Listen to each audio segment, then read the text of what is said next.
Good morning sa ating lahat. Nakabalik na po Ganda gabi tayo. po. Ayan, Ganda ayan. gabi. Naririnig niyo po ba 'yon? Hindi po. Naririnig niyo 'yon? Hindi So, po. nakabalik na po tayo galing sa bundok kung saan ay nag-celebrate tayo. Simpleng celebration lang muna, salo-salo para sa karawan ng ating Kuya Bong. Ngayon naman po Ang gusto ko dapat doon sa pinunta natin kahapon. Sa pinunta natin, hindi nga gusto ko. ano yun, susunod.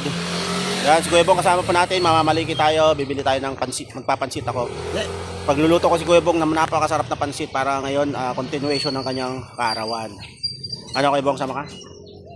Bayan tayo, bayan. Oo, sa bayan, sa palengke. Tapos kasama pa, pumunta doon. Oo. Ano, ready ka na ba? Ready na. Yan, samahan niyo po kami mga business at mamimili kami. Ako, tatakbo ko ito. Ikaw magmumotor? Oo.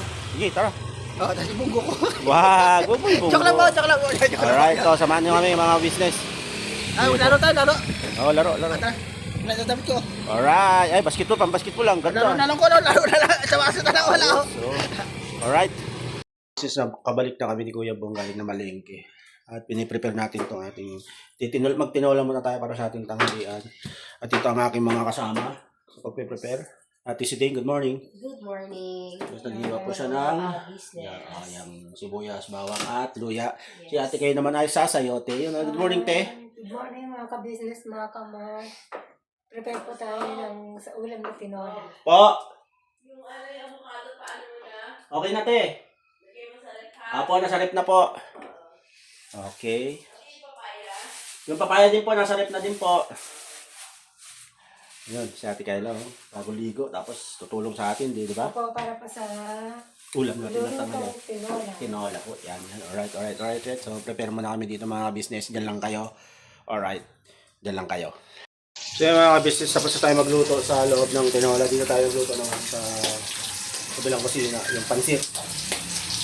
Alright, yan. Nagigisa na tayo ng baboy. Siguro bawang, tapos natin yung atay. Then, lalagyan natin yung sabaw. At hintayin natin kumulo, babalagan natin yung pansit. Alright? Let's go. Ganun kasimple, hindi natin pasyado kailangan pang pakahirapan ng pagluluto ng ating pansit. Yung typical na pagluluto lang ng ating pansit. Alright? Let's go.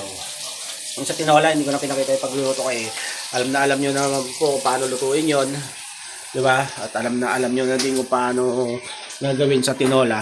So, typical na ulam ng mga Pilipino din, ang tinola. At pansit, ganun din.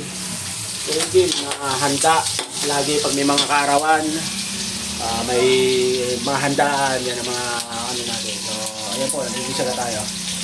Alright, let's go. Nasa pagluluto na lang siguro at saka Ricardo. Nasa diskarte lang, kanya-kanyang diskarte naman tayo ng pagluluto, kaya yun.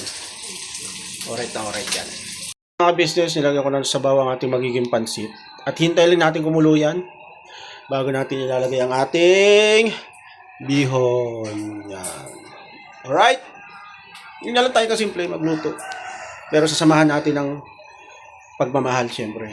Dapat masaya ka sa iyong ginagawang pagluluto. Huwag kang sisimangot kasi siguradong hindi masarap pag nakasimangot ka nagluluto. Kailangan lagi ka lang naka-smile. Alright?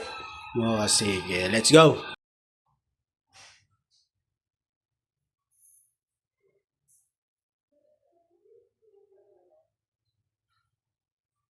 Nagluto na po. So yun nga mga business, tapos na tayo magluto. Dalawang papaya niluto natin ngayon. Isang tinola pang ulam ng tanghalian at ang pansit na pagsasalo-saluhan mamaya para sa karawan ni Kuya Bong. So yun mga business, hanggang dito na lang muna itong simpleng vlog na to.